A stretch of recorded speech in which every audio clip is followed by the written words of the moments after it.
굿모닝 좋은 아침입니다. 오늘은 9월 19일 토요일입니다. 하나님께서 선물로 주신 새날인데요. 선영해서 하나님을 기쁘시게 하는 기쁨의 하루가 되면 좋겠습니다. 오늘은 시 68편을 함께 묵상해 보겠습니다. 오늘은 그 중에서도 오늘 본문 초반부를 함께 묵상해 보겠습니다. 오늘 본문 초반부를 이렇게 구조 분석할 수 있습니다.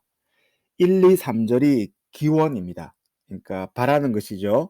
미래에 있을 일입니다. 아직 온전히 실현되지 않은 모습을 기원하면서 기도하고 있어요.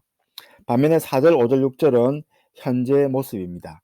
그러니까 미래에 있을 일을 아는 크리스찬의 지금의 모습이 어때야 되는지를 보여주고 있습니다. 그러니까 기원이 있고 먼 미래에 있을 그것을 기도하면서 내가 지금 어떤 모습으로 살아야 될지에 대해서 나오는 것이 바로 1, 2, 3, 4, 5, 6절의 내용입니다. 먼저 1, 2, 3절은 기원으로서 미래에 있을 일을 말하고 있어요. 1절입니다. 하나님이 일어나시니, 하나님 미래에 이제 일어나실 것이죠. 두 가지 결과를 보여줍니다. 원수들은 흩어지며 주를 미워하는 자들은 주 앞에서 도망하리이다. 연기가 불려가듯이 그들을 몰아내소서. 불 앞에서 미리 녹음같이 악인이 하나님 앞에서 망하게 하소서라고 기원하고 있어요. 3절입니다. 그러나 의인은 기뻐하여 하나님 앞에서 뛰놀며 기뻐하고 즐거워할지어다라고 노래하고 있습니다. 그런데 아직 이런 일은 일어나고 있지 않습니다. 일어난다 하더라도 온전하게 일어나고 있지 않죠. 세상을 바라보고 뉴스를 보면 아직 이와 같은 일이 임하지 않았습니다. 아직 정의가 실현되지 않고 있죠. 하나님 나라가 아직 임하고 온전히 임하지 않았습니다. 여전히 악과 거짓이 세상을 주도하는 것처럼 보이죠. 악인이 더 잘되고 의인은 더 고통받는 것이 지금의 현실입니다. 하지만 시편 시인의 기원이 무엇입니까? 마지막 날 심판 때에 바로 1, 2, 3절이 실현될 것을 믿고 구하고 있습니다. 우리는 1절, 2절, 3절을 꿈꾸며 사는 것이죠. 하나님이 일어나서 이 모든 일을 해주시기를 우리는 기원하고 있습니다. 원수를 무찔러 주시고 정의가 실현되기를 기대하면서 이렇게 기도하고 있죠. 하나님은 지금 앉아 계시죠. 사도신경의 고백이 무엇입니까? 하나님의 우편에 앉아 계신다라고 되어 있어요. 아직까지 일어서지 않고 앉아서 그렇게 이 땅을 다스리고 있죠. 하지만 먼 미래에 하나님은 일어나셔서 심판하러 이 땅을 오신다는 것이 바로 1, 2, 3절의 고백입니다. 1, 2, 3절을 꿈꾸며 살 때 우리가 지금 가져야 될 삶의 태도가 바로 4, 5, 6절인데요. 그 중에 4절은 명령형으로 되어 있습니다. 제가 한번 읽어드리겠습니다. 하나님께 노래하며, 그러니까 sing to God이죠. 그의 이름을 찬양하라. sing to praise his name. 하늘을 타고 광야에 행하시는 일을 위하여 대로를 수축하라. 이게 extol 힘인데요. 칭찬하라는 뜻입니다. 그의 이름은 여호와시니 그의 앞에서 뛰놀지어다라고 되어 있어요. rejoice 힘이라고 되어 있습니다. 여기 보면 네 개의 명령형 동사가 나오죠. 노래하라, 찬양하라, 수축하라, 뛰놀지어다라고 말하고 있어요. 왜 이런 명령을 했을까요?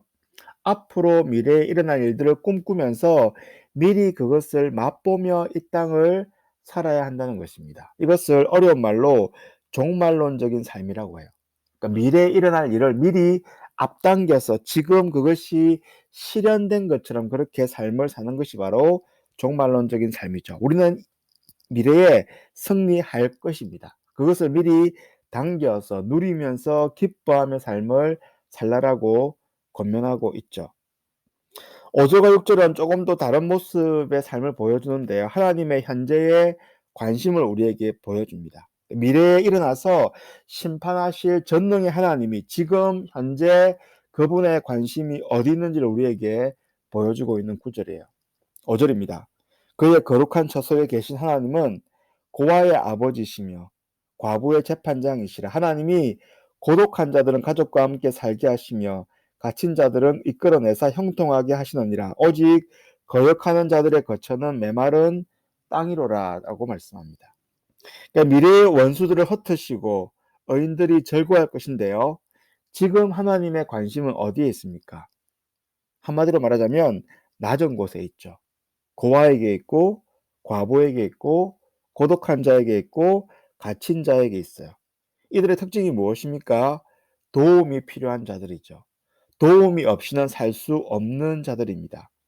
하나님의 관심이 바로 그 사람들에게 있다는 거예요.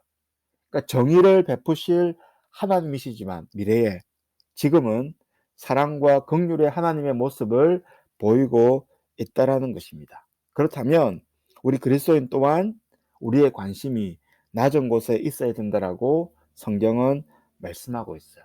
하지만 우리는 종종 자주 위만 쳐다보려고 하죠.